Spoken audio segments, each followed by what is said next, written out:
You want to know how you install tape light? I'll show you how I did on these floating shelves in this cabinet. Check it out. We've already got these grooves routed out in here. The cabinet company actually works with us to do that. We tell them the exact dimensions and they just route it out for us.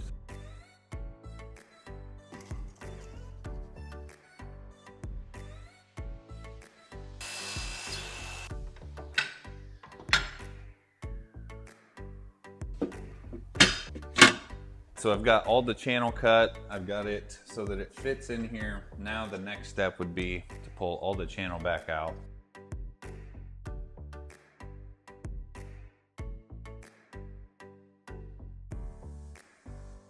A couple things about this.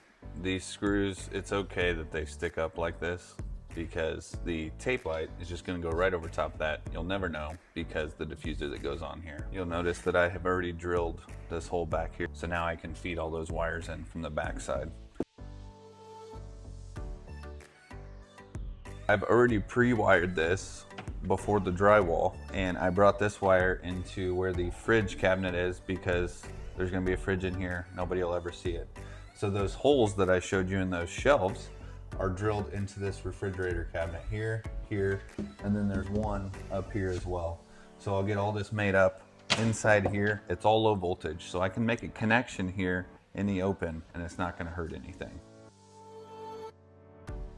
I am going to go ahead and install the tape light first, and then I'll make all this up. I was doing 18.2 for these jumpers, and when I make this up, see what I've got there. So if I were to put these in the connector like that, you're gonna see copper. That's not what we want. See that?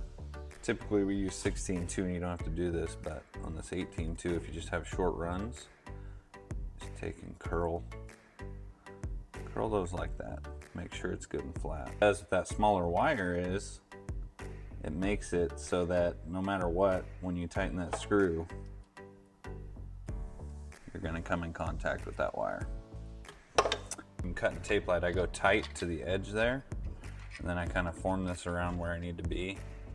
There's cut marks every 2 inches. Now obviously you don't want to cut it right where that cut mark is because that's tight, so both sides are tight. So I'm going to come back to this one right here. You've got to orientate your positive and negative. If you don't have that, it's not going to work. And go ahead and take that paper off of there when you shove that in there. So now you can kind of see why I didn't make those wires up. I wanted a lot of slack. I think one of the nicest thing about these products that we have on our website is everything works together.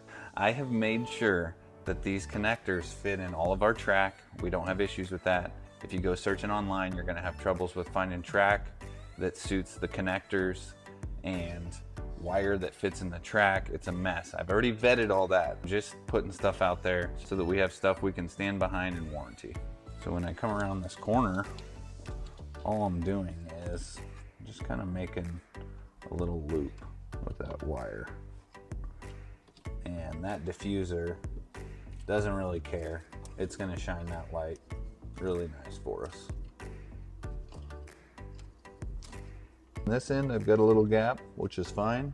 And then on this end, I've got a gap because of that connector.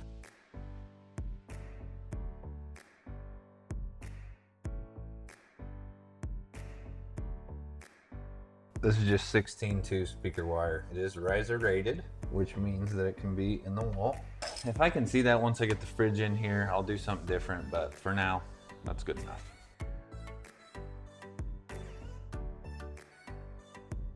I didn't use the channel here. I stuck it on this front face pointing backwards.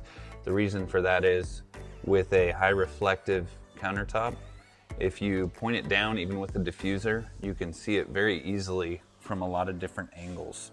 If you put it here pointed back, the only place you can see that is when you get lined up with it. So it's a lot better light and a lot better placement putting it here than it is shining down.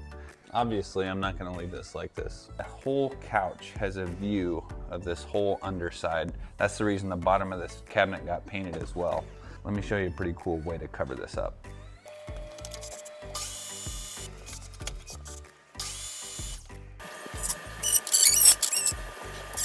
sucks.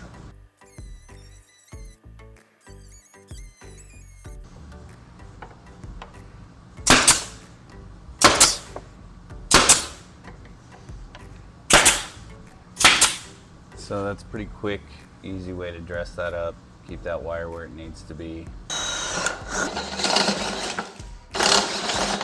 So the good thing about these drivers is they come with this J-box. The bad part is they don't have a back entry, so you just gotta drill it out. And I'm going to just go ahead and pass those low volt wires through with the switch leg.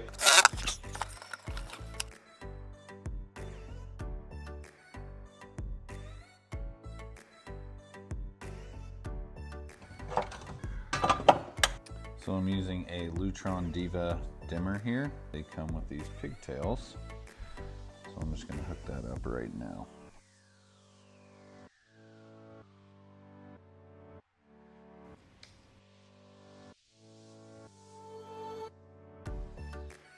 That's a wrap. Here's what the final product looks like.